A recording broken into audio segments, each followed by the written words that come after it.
Hello and welcome to a special three-part episode of Danger Zone, playing here at Gowanus Gaming. So today we're going to start a series of 3 interviews with Josh Bartley, who is the guy who got this whole coin pusher channel thing started, certainly helped me through it, and is probably responsible for, AV Coin Pusher and almost anybody else. Here's how things are going to work. First of all, the game, it's $10,000 buy-in. Now, you might be wondering why I'm paying $10,000 to play a game where if you look around, you don't really see that there's $10,000 or much more than that to be won. And that's because the game works like this. You see how it says Bartley? That's for Josh Bartley.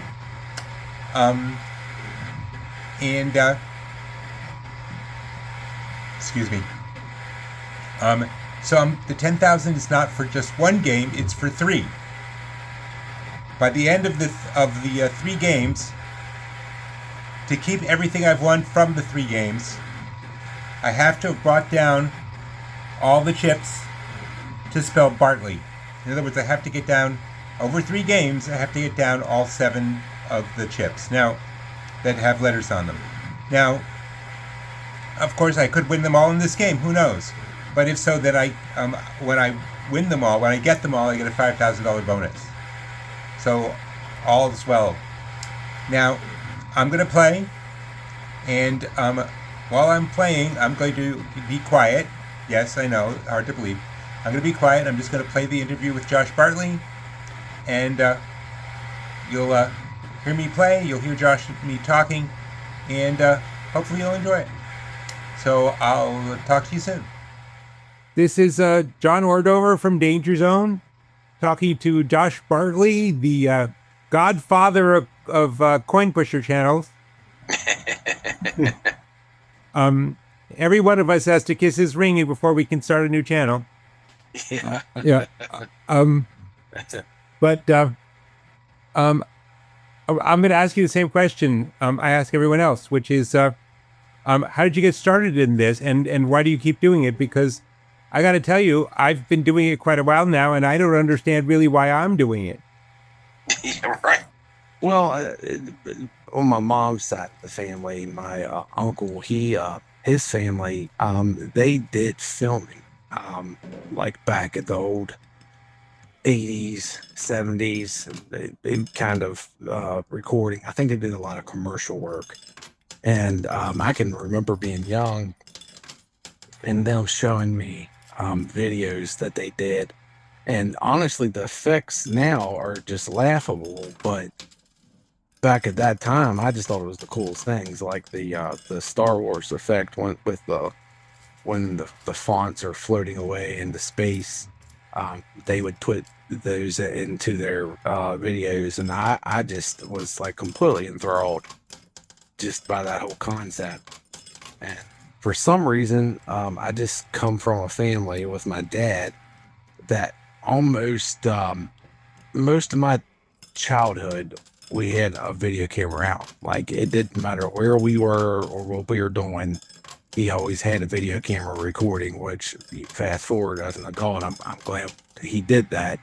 But I picked up on that myself. So when I came of age, I took the video camera and I just recorded pretty much every event that anything that I just thought was entertaining, I recorded. And then knowing with my uncle and his family, I started like getting the idea to like try to put together like little skits and little movies with my friends. And that's pretty much where the bug or the passion of like recording and stuff like that started. Josh, I got to give you one little warning here. When years from now, when all of your parents' stuff comes to you, I think you might not want to play all the videos they've made. Yeah, right. Yeah. Yeah. Hopefully I'll never want to find any of those type of videos. That's for sure. I definitely I don't think that would be but yeah, so So I took that, and I started doing just little things. When I got into the fire department, I was always the one for like every fire department. I always put together their banquet videos, and I did. We used to do a haunted house at the fire department, and I would put together like a little skit that the kids would watch before they went through the haunted house, and just always had fun doing it. And then when YouTube came out, and it started gaining attention, I was thinking, man, this is perfect for me. This is right up my alley. I can record my stuff and put it out, for people to watch. But I wasn't exactly sure what that was going to be that I was going to put out. So that's when I opened up it was called Keepsake Memories videography, and I did wedding videos and birthdays and anniversaries and things like that. And that was always a side job while I was working as a paramedic. But that's when I got with my uncle, and he taught me like the more Adobe part of it, and the editing and the ins and outs and all the stuff that I thought was the most interesting. So fast forward, that's pretty much to where the filming part came. Then I left EMS for about 5 years, and went to work for the railroad. And I ended up getting they had a buyout. The railroad did this mass hiring, like they were just hiring as many people as they possibly could, because in China they were buying all of our coal. So they were just shipping coal from Harbor Freight in Baltimore to China, just relentless, and they just couldn't keep up to the supply and demand of it. So the railroad did this big hiring. I got one, and then 5 years later, it stopped, and they had hired all these people, and they didn't exactly know they didn't have the demand for all the people that they had hired. Well, the railroad's notorious for laying people off. That's it. Like in most union jobs, that's just one of their big things. Well, what they offered was they offered you an early buyout, and they would just buy out a certain amount, give you some money and a portion of your retirement. So I took the early buyout, because at that point I was pretty much over the railroad. I'd never listened. My dad retired almost 30 years at CSX, and he told me it isn't what you think it is. It's pretty sucky, and he was right. And Bray was small. So when I had that money, I wanted to invest. I knew I was going to go back into EMS, because that I had already put most of my life into the retirement, and I got a nice little break. But I had a little, not a lot, but a little chunk of money that I wanted to invest in something. And unfortunately, I didn't speak to somebody that was business smart. I just went off of my personal interest, and I decided to buy the claw machines and the arcade equipment. And I started off with like putting the claw machines and stuff in stores, and then I decided to open up an arcade, a family center. I'm not sure if you all have them up in New York, but there's a place called Monkey Joe's that was real popular. They probably wouldn't have that in New York. I don't think. We do have some. Oh, do you? Okay. We do. Okay. So yeah, they were blowing up. Of course, Chuck E. Cheese, things like that. So I was initially going to do the blow up houses and those, but the insurance for that was just, there was just no way to afford it. It was crazy, which understandable. I'm sure a lot of people get hurt doing that. So I just went with, I bought into a cheaper version of Build-A-Bear. It was just a rip off of it. And so I did where the people come in and build their custom stuffed animals and stuff like that. And then I had the arcade, and then I had birthday rentals. And it would have been a good choice in the 80s or the 90s, but it was just past its time when I did it. So from that point, Um, I knew my hobby was coming to an end, and I kind of blew a lot of unnecessary money. Well, one day I was in the arcade. It was a weekend, and I see this guy walking around playing claw machines and arcade games, and he's by himself, and he's recording himself on a very nice camera, and he's like really like just animated about everything that he's doing. And it really piqued my interest. Like, what in the world is this? Like, this guy loves arcades, man. He's really he's into it. So I got to talking to him, and John, you know the story, but it's a guy named Arcade Matt, which at that time was Matt 3756, and he told me that he does stuff for YouTube. And I mean, I was aware of YouTube, but he made it sound like it was like a career. Like this is what he does for a career. And so it completely intrigued my information, because you got two things that I love. You got arcades and you got filming. So I got his information. I developed a friendship with him, and I pretty much just any bit of information I could get. I just bugged him as much without being a nuisance to him as I possibly could. And he taught me about, the concept of getting a channel and uploading content. And once your channel gets big enough, then you become a YouTube partner and we start making money off of your videos. So my idea was, well, if people like him going around playing this stuff, people would love someone that owns an arcade and the behind the scenes of it, and what it's like to have a crane route, fill the machines up. And honestly, it probably would have worked if I had a concept of what YouTube was, because I was trying to put out like skits and things that I thought were interesting.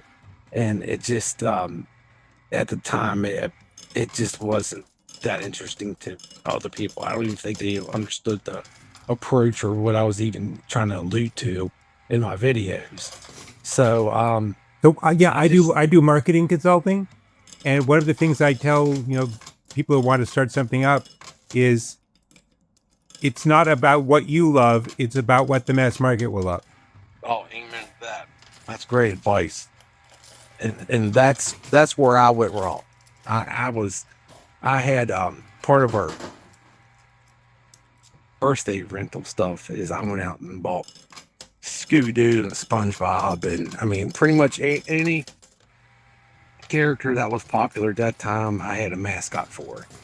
And I was doing these skits, and I think about it now, it's kind of funny but kind of sad. But the kids that were working for me, I had them. I mean, obviously, I wasn't forcing them, but I'm like, all right, you got to put Scooby-Doo on. We're going to play out this scene. And, they're just high school kids thinking, man, I'm getting paid to do this. I don't care. It was funny. So I did that for a little bit. Brand we traveled to Dave and Buster's and a lot of, I met up with Matt, and the videos were going a couple hundred. Sometimes I think I had one hit 1,000, and I thought I was like, I made it at that point. But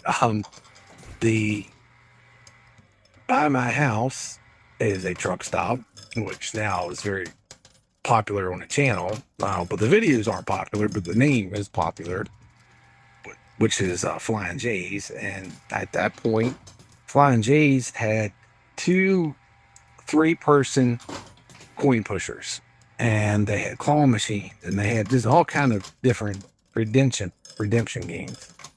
So the coin pusher for me was something I did just for my entertainment.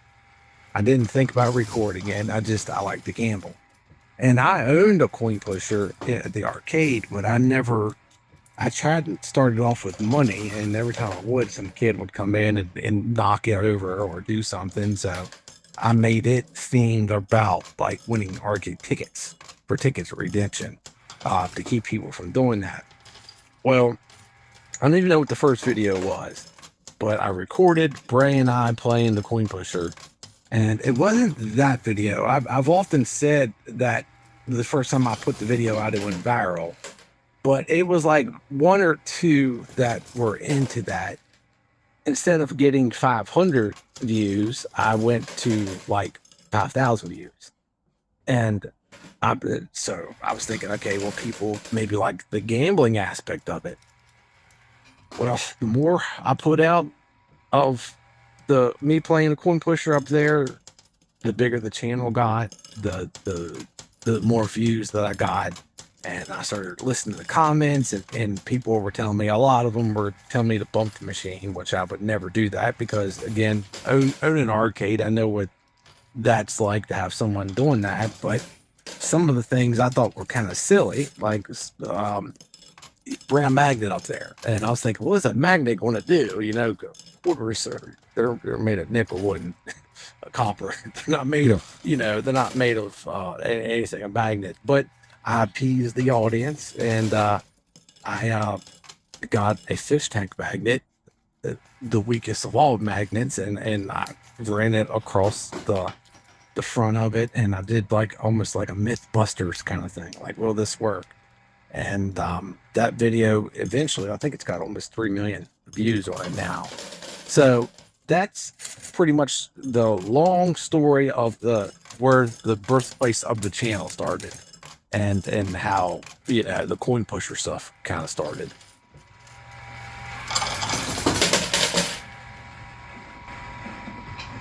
Okay, and that was the interview with Josh, part 1.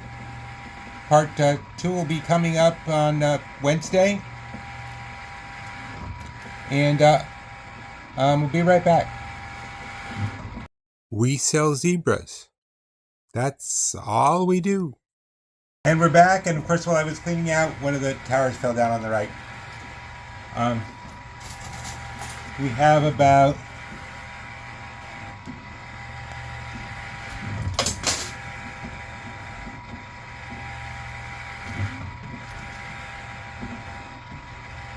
let's see, we have about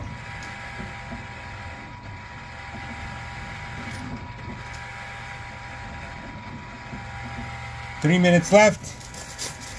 So I'm just gonna keep on playing. I don't know if I got any letters down so far.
Okay, that's time.